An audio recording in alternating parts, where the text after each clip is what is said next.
Alright, in this lesson we're going to talk about the factor theorem, and this will be the last lesson of algebra, and then after that we will do an exercise sheet.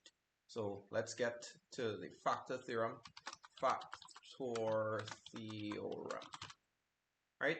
All I'm going to do is I'm going to state the factor theorem, and then I am going to start giving examples of how to use the factor theorem. So the first one that we're going to say, the first thing I'm going to say is that the factor theorem states, and I'm going to put that in yellow, that a polynomial p of x has a factor of x minus c if and only if p evaluated at c is equal to 0.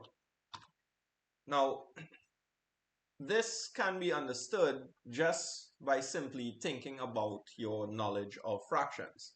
And for example, if I have 6 divided by 2, I can say that this is 3, remainder 0. And if you notice, when we evaluate at a particular value, we were able to get the remainder. And in this case, our remainder is 0. So notice that when you have a remainder of 0 with a fraction, we know that 2 and 3 are factors of 6 since there is no remainder, right? That's all that this 0 tells us. And I'm going to just change the color of this so that stands out a little bit more, right?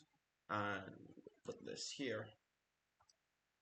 Okay, so because that remainder is 0, we know that 2 and 3 are factors of 6. So remember, the remainder theorem is that we are evaluating at a, and in this case, x minus a compares to the c. So we're saying to ourselves that if we get a remainder of 0 when we evaluate, then that means that is a factor. X minus c is a factor. All right. And similarly, you can pay attention to it as follows. Let's say you can think of it as follows. Another way you can think of it is like this. Remember, what we said is p of x divided by some linear coefficient. And in this case, we say in x minus c is going to be equivalent to q of x plus a remainder. In this case, the remainder is 0. So when we do the division, this piece here is omitted because it's 0, and we see that right away we're not supposed to get a remainder when we do a division, and then that means that x minus c is also a factor. So this here is a factor of p of x, and remember, a factor is anything that when you divide, it's not going to give you a remainder. So that is a factor, and this is also going to be a factor of p of x. All right, so that's enough explanation in relation to the remainder theorem. Let's try and see if we can do some problems that you're going to encounter. The first type of problem you're going to encounter is just simply to determine whether or not something is a factor. So for example, example 1, we're going to say determine if x minus 3 is a factor of the polynomial p of x equal to x cubed minus 7x plus 6. All right, now since x minus 3 is what we're testing, we're checking to see, well, I should say not since, if x minus 3 is a factor of p of x, then when x is equal to 3, p evaluated at 3 would be equal to 0. So let's evaluate p of 3. So p of 3 would be equivalent to 3 raised to the third power minus 7 into 3 plus 6. And I'm going to do all of these calculations mentally because it's faster for me. So 3 3s, 9 3s, 27. So this here would be 27. 7 3s, 21. Then you have 6. And I'm going to add the positives and remove the negatives. So I can see I will get 6 plus 6, which is simply 12. All right. Let me just determine if I made any mistakes anywhere. All right. So we get 3 squared, 3 cubed, right? And 9 3 is 27, right? Yeah, good. So we did not get 0 in this case. So since P of 3 is not equal to 0, then x minus 3 is not a factor of P of x. All right? Now, when you don't have a factor and they ask you to find linear factors, what are you going to do? Let's look at that kind of situation. So example 2 is a situation where they didn't give you factors, but they ask you to find all linear factors. So let's say find all linear factors of q of x equal to x fourth minus 5x squared plus 4x plus 4. Now, when you're determining factors, what you would usually do is this. You would go about finding the coefficients of, actually say, finding the factors of the last digit here and finding the factors of the first digit here. All right. So let's see. So first, list the factors of the constant, and we're looking at the constant 4.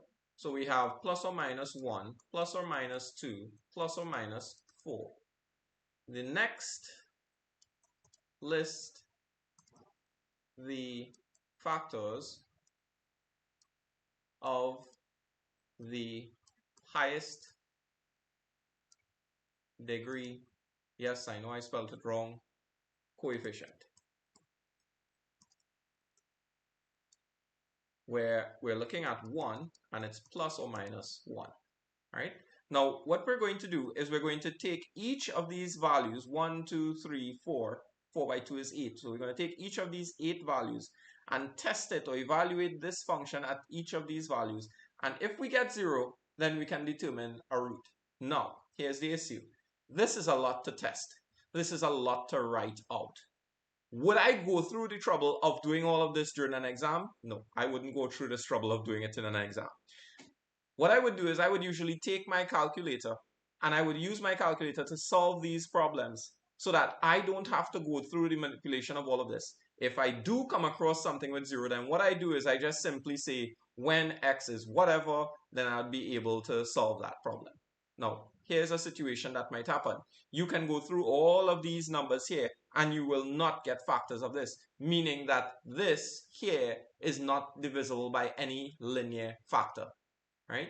And quite frankly, I can see this happening in this one. In fact, I made it so that it would happen in this one. It's a little bit of a test.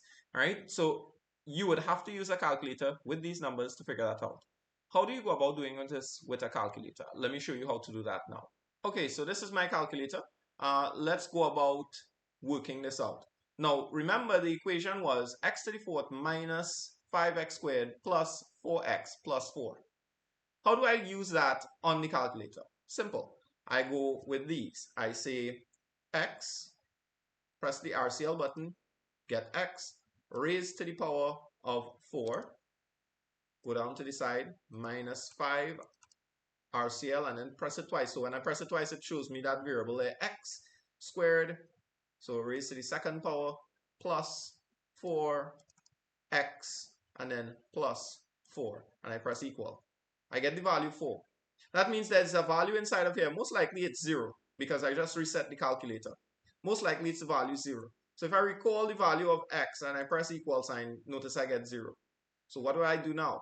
If it is that I want to use the other values, all I have to do is just store them. So I say 1 stored on x, and then I go back up to my original equation and I press equal and I get 4 again, right? Now you may be thinking, then it probably didn't work. Well, let me change it again. Notice 2 stored on x, go up, press it, and notice the value changes. Let's do another one. 4 stored on x. get that value, go up, equal, and I get this. So that means I have positive 1, positive 2, and positive 4 already tested, not 0. Let's do it with the negatives now. Negative 1 stored on x. Go up, check it again. Negative 4. Negative 2 stored on x. Go up, check it again. Negative 8. Negative 4 stored on x. Go up, check it again. 164. Notice in each of these cases, I will get no value equal to 0. So after you do all your checks, hence q of x has no linear roots. And what does that mean? It means that it has nothing of the form ax plus b. Nothing that looks like that is dividing this polynomial to give you a remainder of 0. All right, now that we established what you would do to test a wide range of values, let's go about doing one where you actually would get a some kind of division being done. All right, let's do one where you will actually get a division being done. So let's see example number 3. All right, ax3. Let's say we are required to find, and again, find all factors, well, I should say linear factors of q of x equal to x to the third power minus 7x plus 6. All right. Again, we list the factors of 6. All right. Factors of 6, plus or minus 1, plus or minus 2, plus or minus 3, plus or minus 6. Then we're going to list the factors of 1. Factors of 1, we get plus or minus 1. Now remember, I'm getting that coefficient from here and the highest power, the coefficient of the highest power. So that's where we get all 1. When I work this out, I can check each of these values and determine whether or not 1 is a factor and just go straight to that one.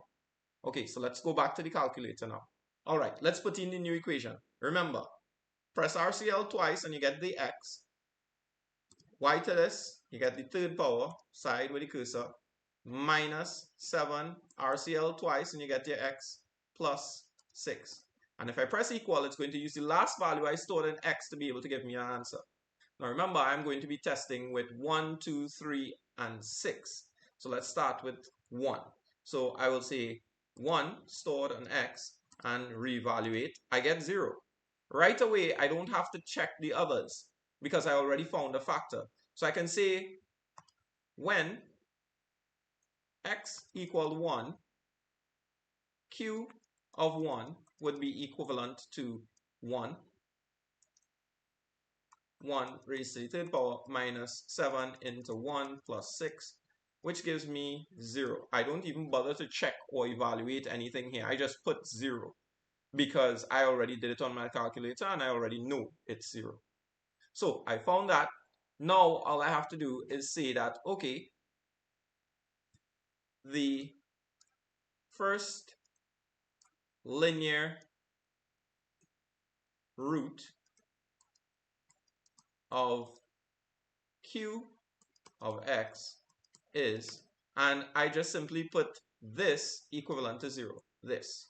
I just put that equal to 0. So I'm going to say that x minus 1 is the root. Right? So that's the first linear factor. And I should really call it a linear factor rather than a linear root. Let me just call that a linear factor. Right? So the first linear factor of q of x is x minus 1. Now, do I have to go through the trouble of testing the remainder of these? No, I don't need to do that. What I can do is, instead of writing and testing each one of these and getting the other linear factors, I can just simply do a synthetic division on this. So, using, well, I wouldn't put that there. Let me put this here. So, 1, and I'm doing the division. So I'm looking at the coefficients. I'm seeing third power, first power. So I know a 0 is missing here. 1, 0, negative 7, 6. So I have 1, 0, negative 7, and 6. Bring down the first one. That's 1. Multiply, that's 1. Adding together, I get 1. Multiply, I get 1. Adding together, I get negative 6. Multiplying, I get negative 6. Adding together, I get 0. That means that I have q of x being able to be rewritten as follows. X minus 1 into x plus, well, x squared plus x minus 6. And remember, that 0 there, that last 0 is the remainder. So I don't need to put that in. Now all I have to do is just use my quadratic factorization knowledge and I would be able to simplify this. So first off, quadratic factorization on this, and I can say x, and then I would say a positive 3 with a negative 2 is going to give me my answer. So I can see, therefore, hence, the linear factors of q of x are x minus 1, x plus 3, and x minus 2. All right, and that's how you would go about finding the linear factors. Now, I could have easily simply go through the rest of these factors listed here. And if you notice, I would have gotten a positive 2 to work, and I would have gotten a negative 3 to work. So while I can go through all of these with maybe a calculator, it's faster for me to just factorize if I have to show working. All right. So you can go about doing the evaluation and testing all of these coefficients and get each of your factors. Or you can just find one of your factors and then simply use quadratic factorization after a synthetic division. It's completely up to you. All right. Now, the next type of problem that you're going to get with this is to figure out what an unknown value is based on the fact that they give you a factor. So let me do the last example I'm going to work. So example 4. And they say, find the value of a if the polynomial p of x is equal to x to the third power plus a x squared minus 5x plus 2 has x minus 2 as a factor. All right, so I know that given that x minus 2 is a factor of p of x, then I can be certain that if I evaluate p of 2, I will get 0. All right, so I will evaluate now p of 2 would be equal to 2 raised to the third power plus a into 2 raised to the second power minus 5 into 2 plus 2. Next, work this out. So 2 2's 4 2's 8, 2 2's 4, so that's plus 4a minus 10 plus 2. Add that, and I would see that I will get p of 2 is equal to 4a. Now, p of 2 is equal to 0. So, 4a is equal to 0. And if 4a is equal to 0, then that means a is equal to 0. And since a is equal to 0, then that means the actual polynomial, the unknown, well, that's the unknown here, a is equal to 0. So then the actual polynomial here is going to be x cubed minus 5x plus 2. So let me see that as p of x. So p of x is equal to x cubed minus 5x plus 2. X cubed minus 5x plus 2. All right, so that's the actual polynomial after we find the coefficient. Now, all of these should not give you too many issues to deal with. So I'm just going to give you 3 problems to work on, and hopefully that will be enough for you to get practice. And then when we do the end of section in our next lesson, the end of section exercise in our next lesson, you would be able to get practice on every single thing that we did so far.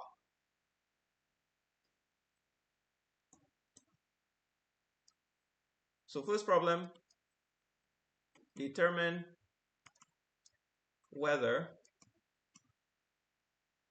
x plus 2 is a factor of p of x equal to x cubed plus x squared minus 4x minus 4.